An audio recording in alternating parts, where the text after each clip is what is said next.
Hello everyone, welcome to day 3 coverage of the PGL Antwerp Major for DraftKings. Today we have a little bit of an okay slate. There's some not great things about it, but can't always get what we want here. Past couple days have definitely been rough, especially for me. Just not getting the game right. There's really not much more to say. Just on a lot of wrong spots, not much more to break down really. Hopefully we can try to turn it around today. I honestly feel like um, the takes and stuff are not the worst. I don't want to just blame it on luck because it's not luck. Obviously, it's not just variance, but I feel like we've been relatively in the right spot for a lot of them. I guess quickly we could kind of recap. So we had Ent G2, Liquid 9Z, and Renegades IHC. Those are the three matches. I believe I was on Ents. The G2 side was the one to be on, obviously. They outslayed pretty heavily. They won the maps. They won the series. G2 was definitely the side to be on. Nico, Hunter, Monesi. Then over in Liquid, not much to talk about there. They were the big favorite, got the job done. It did end up being OC, Alige, maybe Shocks, maybe NAF, but they got the sweep there as well. And over on IHC Renegades, we were on the underdog Renegades. Honestly, was not that far off. They definitely had opportunities to win this match or win a couple of these maps, maybe. And yeah, the score looked a little bit different, but just had a little bit of poor performances across the board. Alistar was actually not that bad. Liao's let us down. They were close. I don't feel the worst about this about Renegades IHC. It felt pretty close. Ents G2 felt a little close. We were just on the wrong side of that one as well, and then we got Liquid right. So overall, I don't think we're too far off. That's why I feel confident we can hopefully turn it around and hopefully do something a little bit better today. So we do still have some of the best of threes going. We can look forward to that at least. The first match on the slate, at least, is IHC versus Imperial, and I think Imperial is going to be a pretty big favorite here. Yes, they are -300. I think this is fair. I actually like Imperial a good bit here. I know they're pretty big favorites, but I think overall they've been playing pretty solid. I've been pretty impressed with them. Despite their scores not being the best, um, as of late they lost to Spirit and BNE. They barely beat Liquid. Don't know how much of a great feeling that is to just beat Liquid, but IHC have lost to Complexity. They barely beat Renegades. I think overall, just skill and talent discrepancy wise, I'm much more confident in Imperial. I feel like their players are just much more stronger. I'm fine with loading them up. They are pretty expensive, but we can hopefully see if there's anything to be gained here by looking at some of the stats. Again, I like looking at really recent stuff. So we do see Fur and Bolts at the top. Bolts is pretty underpriced at 7.8. Fur is at 9.4, but I think again they're pretty likely to get the sweep. I like them a good bit. I think overall this is a pretty good spot. As we could see, Fur Bolts are above everyone else. 7.8 for Bolts, Fur at 9.4. Everyone else is kind of pretty viable, honestly. It depends. It's really day to day for kind of the rest of them, as we can look and see how they've been going so far this major.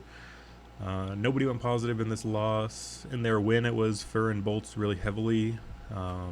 In this other match, they all did pretty poorly. We could try to look at maybe some of these other matches here. I think these here against 9Z and Crucerio, these will be pretty telling because I think this is a similar level opponent, pretty low level, but we can look and see here. So we have a decent map from Vinny, Fur and Bolts again, a little bit from FNX, Fallen, Bolts and Fur, Vinny, Bolts and Fur. So it feels like it's just going to be Bolts and Fur and then taking a guess with everyone else. Vinny did a little well here. Fallen, Fur, FNX. This was everyone, all five of them. Fallen, Fur, Vinny. So it definitely feels like there's a lot of options. I definitely think it's viable to go to a 3-stack here. It just feels a little tough. That feels a little more cash gamey or single entry stuff, a little safe. But I think Bolt at 7-8, Fur at 9-4, and then trying to get the last piece right, it makes a lot of sense. I think Vinny at 8-6 is really interesting because I think he was one of the names that stood out to me a little bit when I was looking through those matches, and it's definitely possible. He's super expensive, so I think a lot of people are going to not want to get to him, but that can also introduce some leverage coming in back on the other side. So I think that's a pretty fair look or outlook there to go to somebody like Vinny. I think if you want to get to some savings, I think Fallen or FNX are fine. I would probably. It's hard to choose between those two. Um, it would probably be Fallen, but again, you're getting a lot more savings when you go down to FNX, another extra $1,000. So I think overall these are both relatively fine players. I would probably again go to Fallen, but I think both of them are fine. Um, I think honestly there is all 5 Imperial players are in play. It just kind of depends what you're looking for. I think Vinny for a little bit of weird leverage play. Bolts and Fur are pretty safe, I think, in my opinion, and Fallen and FNX I think can be fine. They do have a little bit of upside. I think they have an ability to put up some decent scores, and they're pretty cheap as well. So that I like kind of all the Imperial guys there. Team Liquid Complexity. This one actually, I just kind of disagree with the price here. I think Liquid has been looking really shaky, and I kind of gave them a pass on it yesterday, and they still didn't really look that great against 9Z. I have not been impressed with Team Liquid at all. Um, I'm just kind of not seeing it here with Team Liquid. Again, I don't think either of these teams are that great. They are both American teams, obviously. We do have Liquid getting the sweep over here against Over Complexity not too long ago.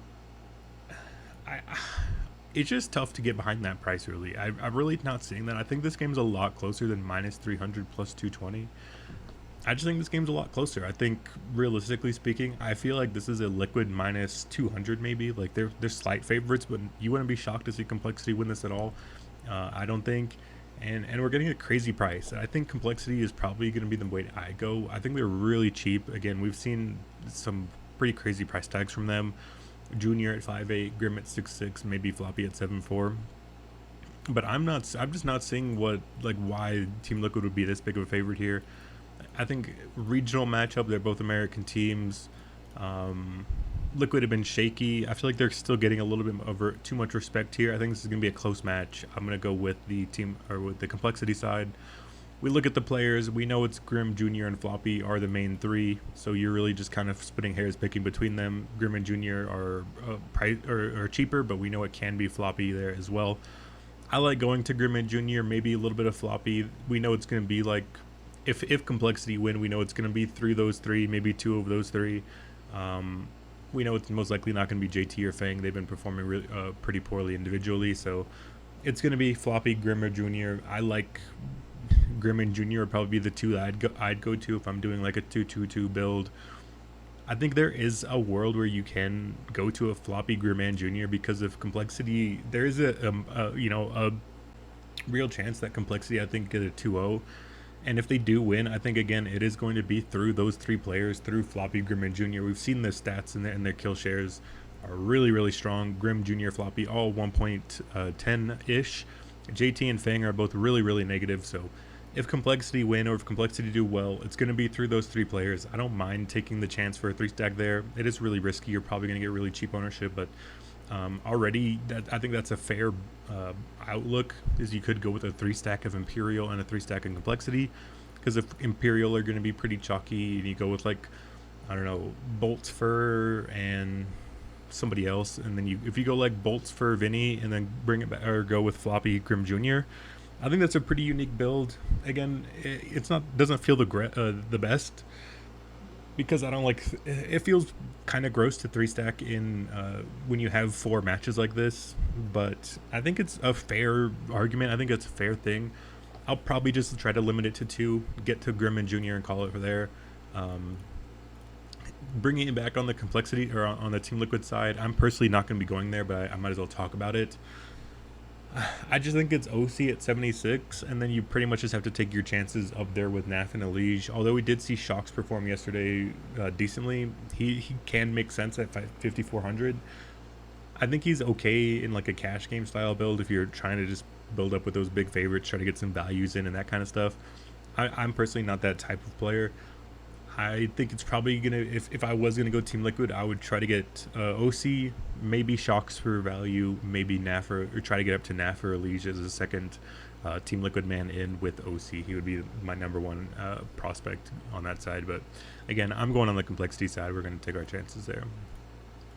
The third series is Ents versus Bad News Eagles. Unfortunately, again, here we have a pretty one-sided match. I do think this is, unfortunately, really one-sided for the Ents side. B&E, although they have been playing pretty well as of late, I'm still pretty impressed with how well they've been playing. There's really not much to mince about it. They've had a pretty easy schedule. They have beaten Eternal Fire and Imperial. They haven't beaten it like a crazy team here, and we just saw Ents go toe-to-toe with G2. Again, I've kind of been preaching the same thing with Ents. I think they are still maybe a little bit undervalued. I still think overall this team is still not getting the respect I think they deserve, just with how insane that they've been playing. They've been playing out of their minds, especially players like Spinks. Hades was really poor yesterday against G2. But I think Ents is playing like a top 5 team in the world. They're going to be, I think at this point, they're going to be competing for the title. I think they have a real chance to win the major. They're probably, again, like a little bit more of a long shot team, but I think they do have a real chance to do so. And I don't think B&E is quite on that level. Huge minus, 500 something on Ents.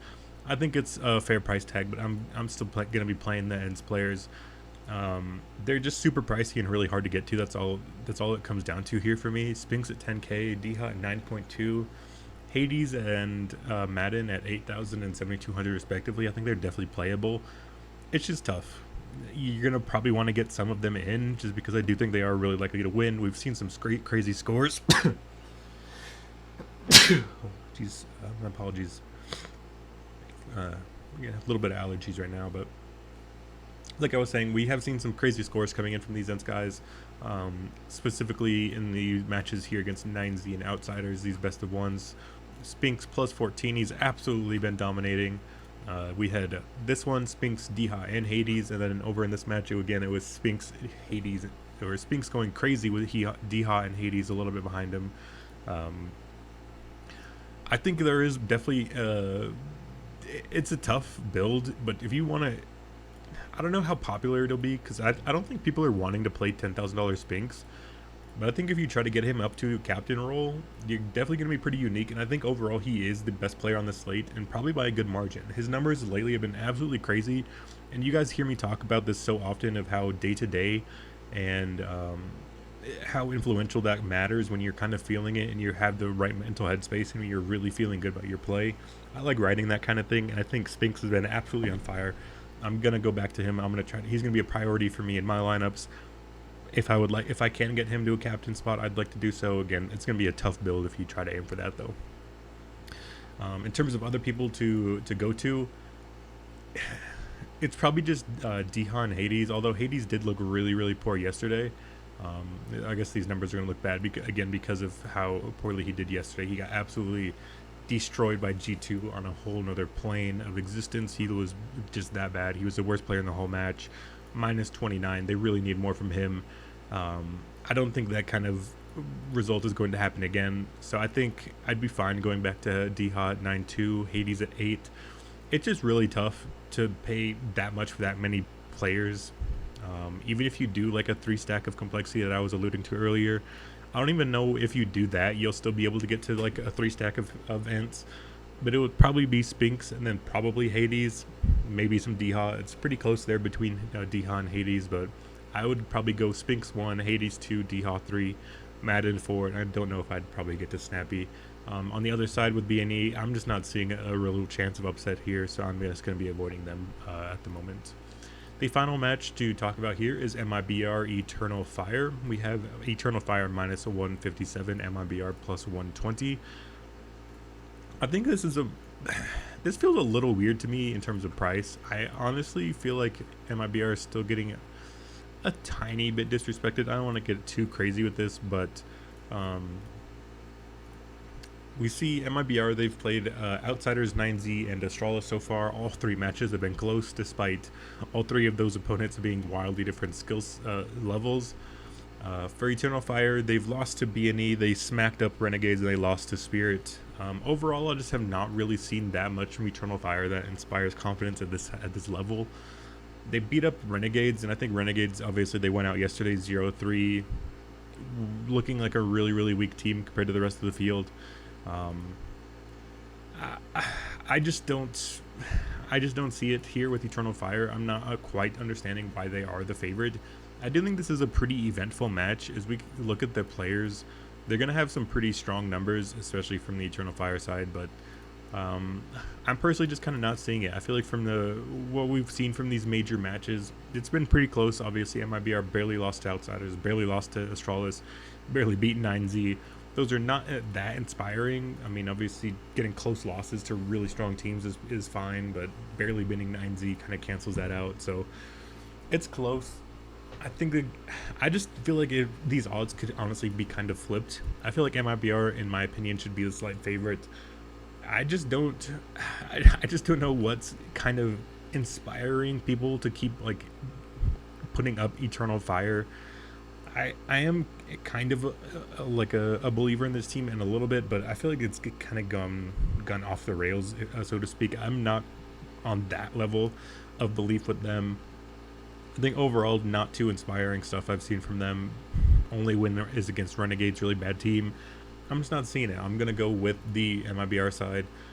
And I'm probably going to go relatively light in this series, although I do think it is kind of prime for fireworks. I do think this is a really high individual talent game. I'm just not loving a lot of the things that we've seen from them. If we're to look just at how we're doing right now at the major, these numbers are obviously going to be crazy because it is 3. But we have Jota, Exit, maybe Turtle there, Woody all the way down there, and then Cello not that far ahead of him. Isn't Woody their opper? I feel like I should definitely know this. I'm pretty sure he's their opper. Yeah, he's their opper, or maybe a secondary opper. Let's see, Cello, Turtle, Exit, Jota. I believe Woody's their opper, right? Yeah, Cello, Rifles, Turtle, Rifles, Exit, Rifles. Yeah. So yeah, Woody is their opper, and he's been their worst player. That's really, really sad to see from MIBR. I think if they did have a little bit stronger of an opper, this is going to be a completely different team. That's talking a little bit down the line here, but I think for this matchup specifically, MIBR, Eternal Fire, I like the underdogs. I like MIBR. They're not the cheapest to get in. I think Jota at 8.4. That's kind of it, honestly. Like Cello and Exit, they're not even that cheap to get in themselves.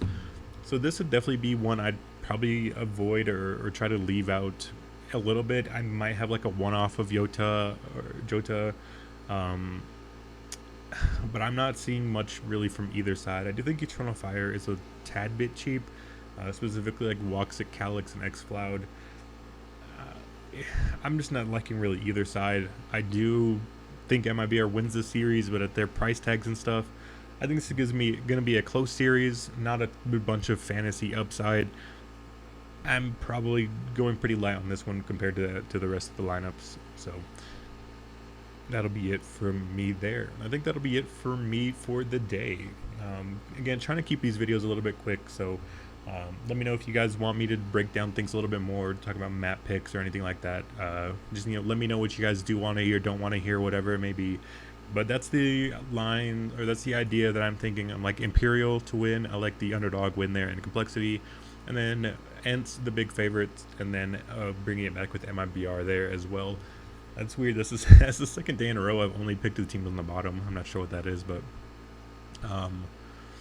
two pretty big favorites there, I think, with Imperial and Ents. A pretty big underdog there with complexity, and then a slight underdog there with MIBR. So a pretty good spread there of teams, I think, and I think there's going to be definitely some good upside and some good ways to build with this, with these teams, with these players and stuff. So I'm looking forward to it. Hopefully it's a pretty good slate, and I think that'll be it from me today. I will see you guys hopefully tomorrow if there's more slates. I'm not sure of the schedule, but next playable slate I will definitely be on it, and I will see you guys then. Thank you for tuning in.